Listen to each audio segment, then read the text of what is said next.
Hello, and welcome to the Telescope Show. We laugh, we discover God, and we totally nerd out. Welcome to the show. My name is Matthew Seipel-Anderson. I'm Katie Seipel-Anderson. And I'm Willem Seipel-Anderson. And we'd just like to say Happy New Year to everyone. Oh, It yeah. is a new year. Let's go. And 2023, here we come. I'm kind of scared. Scared? I don't know why. I'm just scared. Excited for what this new year's going to bring? Kind of. Nice. Well, the new year went out with a bang for Willem because he's super into soccer and he was watching the World Cup and he really wanted to share the ending of the World Cup with everyone. So what have you got for us, Willem? This is our Did You Know?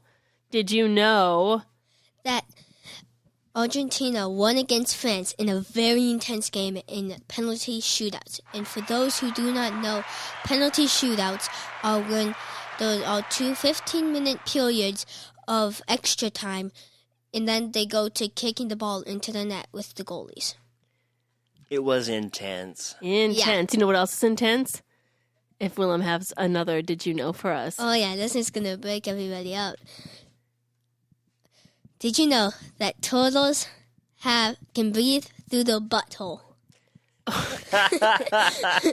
Gross. Does that mean they can eat through it too? But if they could eat through it, would they poop through their mouth?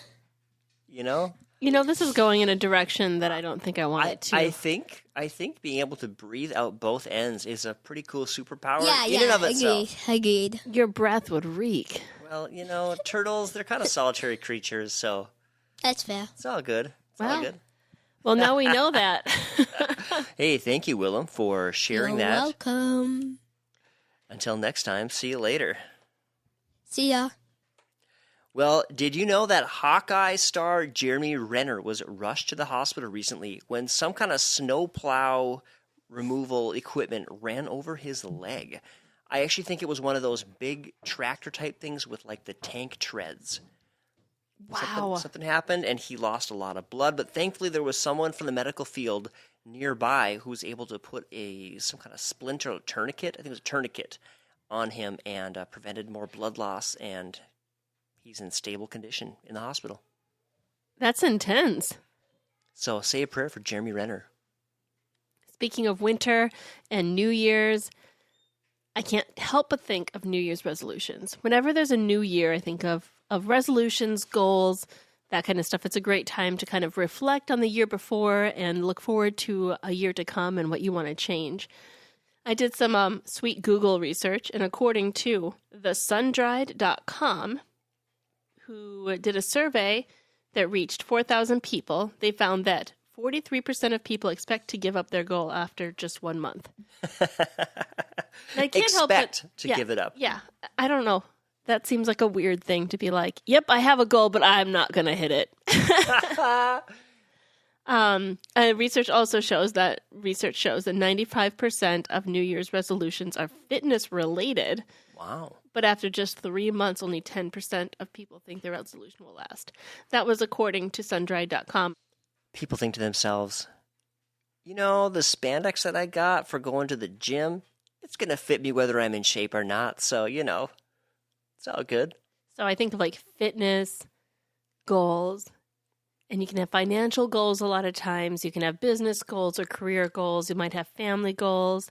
Podcasting goals, all that fun stuff. But there's also like a spiritual aspect to setting goals and to thinking about a new year. Yeah, and if we believe God does love us and wants to be involved in our life, then prayerfully making goals can be a very meaningful, very spiritual practice as you pray and consider what God would want you to pursue for the next year. And if you're not a person of faith, maybe it's a time to explore faith in a fresh way.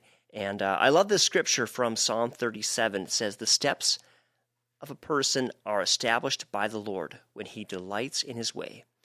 Though he fall, he shall not be cast headlong, for the Lord upholds his hand." And actually, Psalm 37 is loaded with verses about God being involved in our day-to-day life. And it's a great one to think about and meditate on for the new year. Get those goals in place.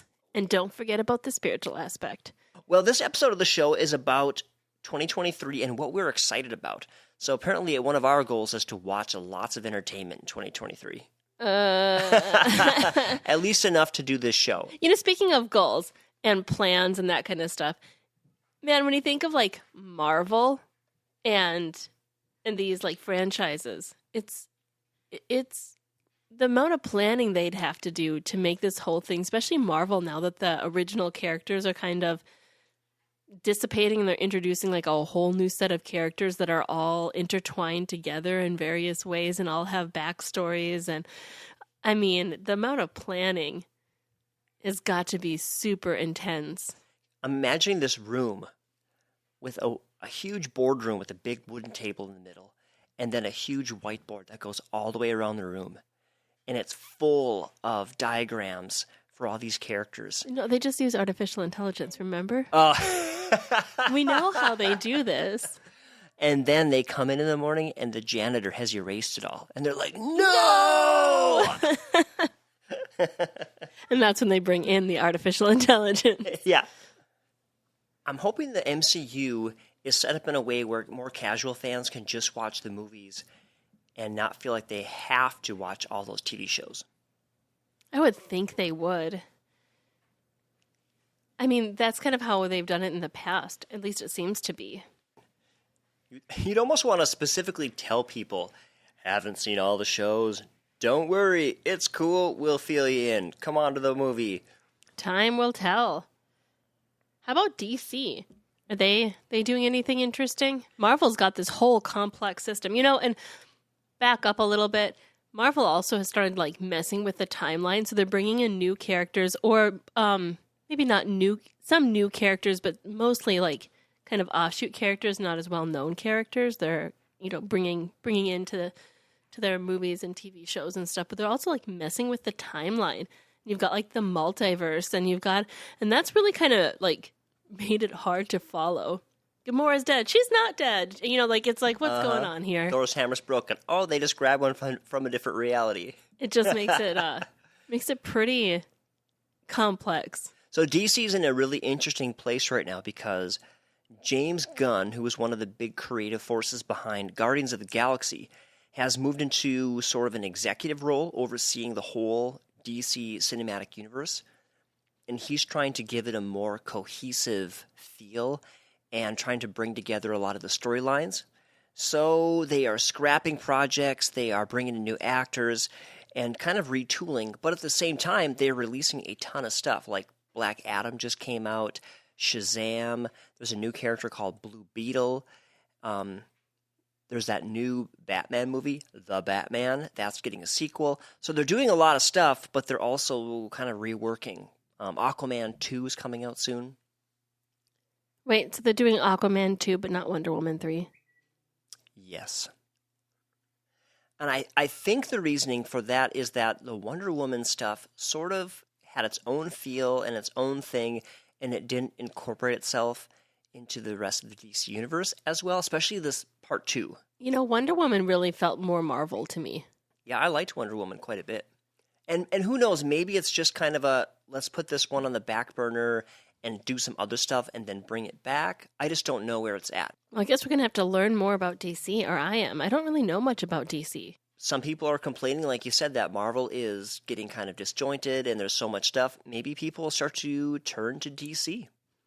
It's still a smaller universe, easier to keep track of. I don't know. Maybe, but so many of the characters have had I think of all the Batman and Superman movies out there, and it's like unreal. Uh-huh. Exactly. How about Star Wars? Are you personally excited for any of the Star Wars content? Because there's a lot of that, too. I'm excited for The Mandalorian.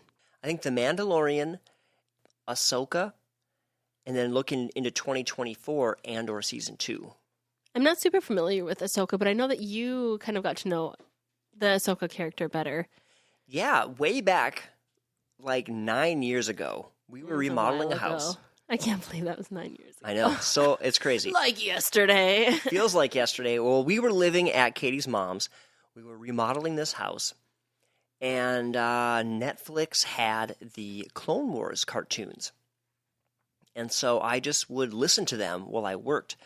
And so I got to know this young Padawan being trained by Anakin Skywalker. And then later on, they brought her into the Rebels cartoon as an adult. And now they're bringing her into live action. So we're pretty pumped to see Ahsoka. She's grown up before your very eyes. Yeah. And she's an interesting character because she is a really, really well-trained Jedi. But she left the Order, so she doesn't have exactly the Jedi mindset. She's a little different. A little like the Mandalorian. Yeah. Maybe they'll end up pairing up and doing a season together or something. I bet there'll be some crossover. That'd be really awesome. There's also a show called Skeleton Crew that's been described as Stranger Things in space, which means it's sort of a coming-of-age show, but it's not going to be like a kids show. Okay. And that's kind of a mysterious show, but that's on the docket as well. Now, we've talked about the big names, but there are a couple little odd shows that I'm personally excited about. Actually, there's one more big one that you were excited about. Rings of Power. Yeah, but that might not be coming out until 2024, according to my Google research. It sounds like they are planning on 2023, but we'll see if they can actually make it happen. The first one took a long time to film, but they're hopeful that the second one won't take as long because they have things down a little better. So you're saying there's a chance. So I'm saying there's a chance. It'd be great, but I'm not holding my breath for 2023 for that one. So that will probably be next year at this time that I'll get excited about that.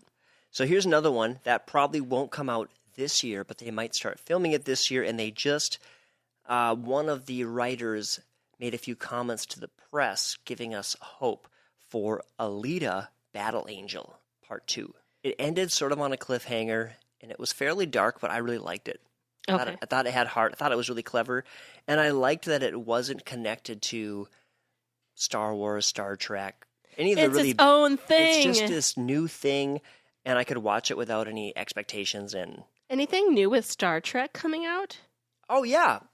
Star Trek Picard, I believe, is coming out in February. Season 3, and it will be the final season. Just that will wrap up the show. Fun fact about that show, they recorded seasons 2 and 3 back to back. Well, Picard isn't getting any younger, so I would think I would probably do the same thing as well. Exactly. I mean, none of us are getting younger, but when you're like to that stage in life, you might not want to. No time like the present. No time like the present. And they're going to feature a lot of characters from the next generation in that show. Oh, okay. So I think it's going to be a major nostalgia trip. Well, we would love to hear what you are all excited for in 2023. We've got some exciting interviews possibly coming up, but we're not going to let the cat out of the bag on those quite yet. Matt is still working on writing his book. I'm writing a book. I didn't quite hit my goal, but I got a decent amount done, and I'm getting on a writing schedule for the new year. That's one of my personal goals. So maybe we'll shoot to have the second chapter by the end of January. Will you hold me accountable? I'll hold you accountable. Do you want me to? I do. I would love that. Okay. All right. Here we go. And we've also got appearances at 2 comic conventions in the works. Hopefully one in July at Convergence Con. And for sure, we've got the table booked for Twin Cities Con again next year. So looking forward to getting out and hanging out with you guys again. So a lot of good things coming in 2023. And with that, we are going to say goodbye. Happy New Year. Happy New Year. Love you. Take care. God bless. Bye-bye.